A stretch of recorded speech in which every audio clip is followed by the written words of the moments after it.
Ордабек Тоғайбайұлының әңгімесі «Ажалсыз бала». Сонау 1970 жылдардың бас жағындағы оқиға. Кейіпкерлердің көбі марқұм болды, ал өмірде бары ескілер деген оймен қағазға түсірдім. Қарақұм ыстығының беті қайтып, кешкі салқын түсе бастаған уақыт. Күні бойы үйге тығылып әбден іші пысқан Фазила киіз үйден шығып, көлеңкеде тығылып жатқан Ақтөстің жанына келіп, есейіп қалған күшікті түрткілеп, басынан сипап ойнай бастады. Фазила осы үйдің тұрғыны, Ысқақ Ақсақалдың немересі. Ысекеңнің ұлы Рүстем Қармақшыда аудан орталығында тұрады.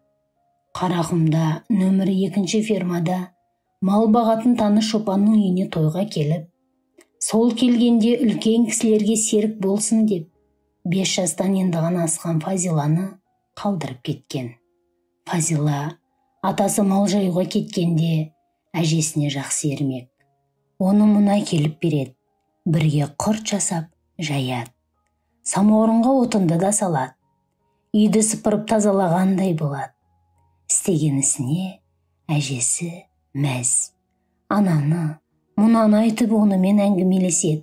Кешке алыстан жайылып келе жатқан өрістегі қой көрінген уақытта атасының алдынан шығады. Атасы болса Фазиланы түйеге мінгізіп, мәз болып, әр нәрсені әңгіме қылып үйге жетеді. Үйге кіре сала: «Әжесі-ау, мына баланың маған көп көмегі тиді. Қой айдады. Қолқанат деген осы екен ғой» деп мәз болсады. Фазиланың түрткілеуінен мазасы кеткен Ақтөс секіріп ойнақтап қаша жөнелген. Оған мәз болған бала күшіктің соңынан жүгіріп, бірін-бірі қуалап, үйден бір төбе асып кетті. Өрістен қайтқан қойлар мен соңындағы түйеге мінген шалының да қарасы көрінді.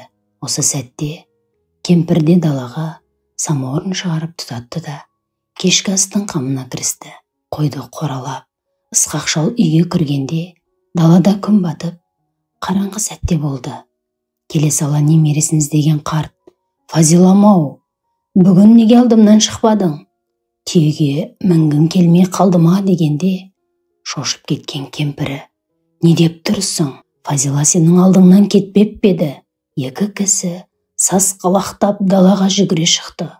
Фазилалап айқайға басты, бірақ үн қатқан ешкім жоқ. «Ойбай-ау, мен күндегі әдетімен сенің алдыңнан кеткен шығар деп отырмын ғой», деп жаны ұшырған кемпір төбеге қарай жүгірді. Артынша шалы да жүгіріп келді. Одан құдық басына барды. Ешқандай үн жоқ. Айда жап-жарық, бірақ көз жетер жерден еш қара көрінбеді. Шал түйесіне міне сала көрші отырған Балтабекке барды. Онда да жоқ болып шықты.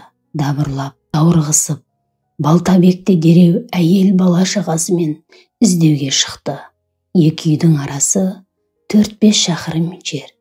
Арасын шамамен 10 метрден қойып, екі баласы әйел мен Ысқақ Ақсақалдың үйіне қарай дауыстап «Фазила, Фазила» деумен бұта-бұтаның арасынан сүзіп келеді.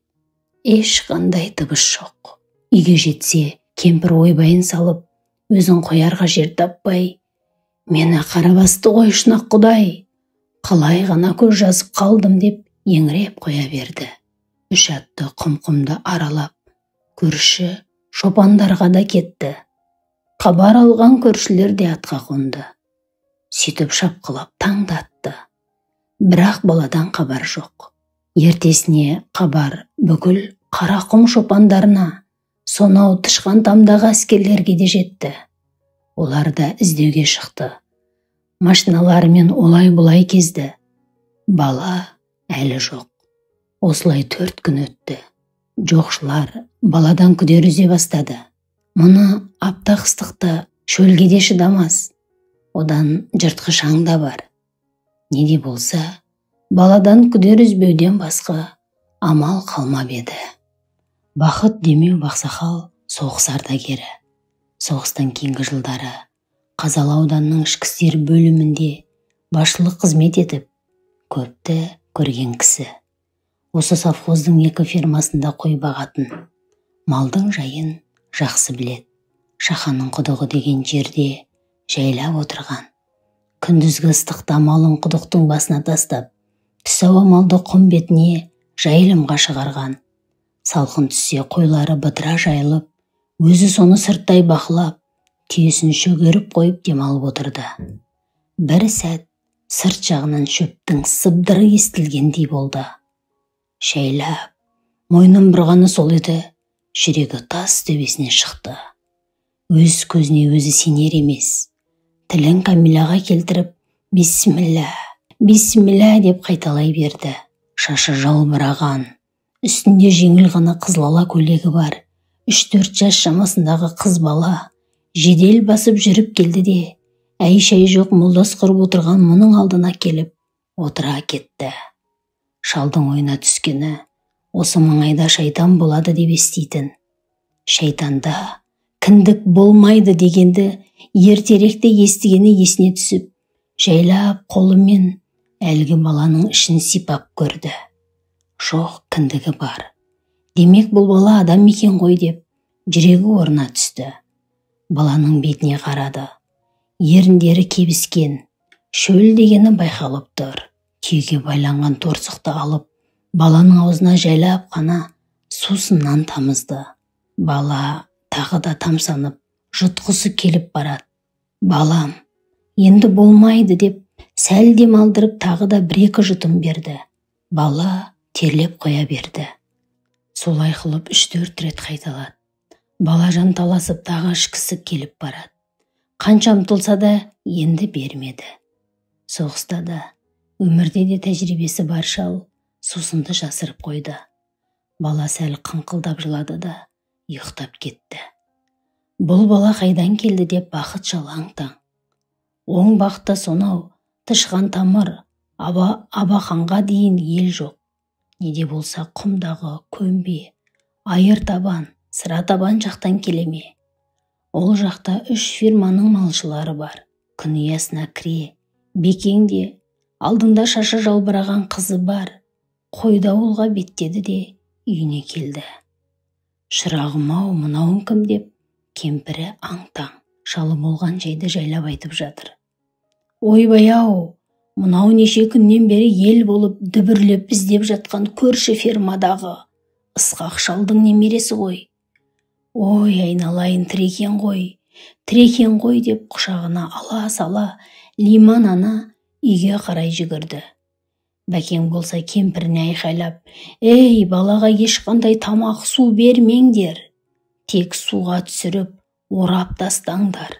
Қазір өзім барамын деп малдарын жайғастырды. Үйге кірсе, баланы шомылдырған, үстіне әп-әдемі етіп өздерінің кіші қызының көйлегін кигізіпті. Қыз ешкімді жатырқайтын емес. Бәрі қауыр-дауыр баланы ортаға алып мәз болып жатыр. Атың кім? Кімнің баласысың? Қалай кетіп қалдың? Не көрдің? Қайда қондың? Кіммен ұйықтадың? Жыладың ба? Әйтеуір сұрақтар көп. Бала да былдырлап шамасы келгенше жауап берген болады. Бірақ түсінікті ештеңе жоқ. Солай қауыр-дауыр отырғанда су таситын көліктің даусы естілді. Артынша үйге ферма басшысы Бәштай Сатыбалдиев кеш жарық деп кіріп келді. Ауылдың амандығын, елдің жайын сұраған соң, мына көрші фермадағы Ысқақ шалдың үйі ертең түске Құдай асқа шақырған. Соған осы жерге қонып, ертең ертерек шығып кетеміз деп жөнін айтты. Сол кезде Бақыт ақсақал, ал Құдай асқа барсаң, енді тойға барасың деп күлді сабырлы қалпын бұзбай. Мұна отырған сол жоғалған бала деп мән жайды айтып таң қалдырды. Сол күйі шала-пұла тамақ ішіп, Фазиланы алып, Бәшекең мен Бақыт ақсақал Ысқақ шалдың үйіне тартты. Жаз айының қысқа күні. Түн ауа Ысқақтың ауылына да жетті. Жұрт абыр-сабыр ертеңгі асқа мал сойып дайындық үстінде. Бәшекең шамалы қулыққа басып, баланы жүргізушінің қасына қалдырды да, Бақыт ақсақал екеуі үйге кірді. Төрде Ысқақ, одан төмен баласы Рүстем, Босағада кемпірі бұларды көріп, көңілдері босап, дауыс сала бастаған. Сол сәтте Бәшекең: «Ал Сәке, сүйіншіңді дайында, бала табылды» демесі бар ма? Ысқақ ақсақал ашуға басты. «Ей Бәштай, не деп отырсың? 5 күннен бері жоқ баланың сүйегіне сүйінші сұрап отырсың ба? Құдайдың мазағы аз болғандай, енді сен де мазақ қылайын дедің ба?» деп жекіре жөнелген. Сасып қалған Бәшекең: Жоқ, бала тірі, машинада отыр, әй Рүстем бар, алып кел» дегенде, Рүстемнен бұрын жылап отырған кемпірі тұра жүгірді. Кемпір даладан айқайлап келеді: Ақсарбас, жаратқан Аллам бар екен, менің көз жасымды көріпті» деп жүрегі жарыла айқайлап келеді. Даладағылар түк түсінбей аң-таң болып жатыр. Алланың қалауымен бала табылды. Періштесі қақты.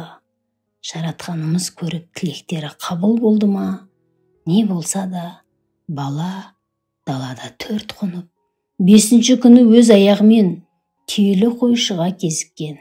Өлді деген батырың өгіз мініп келер деген осыдан қалған шығар.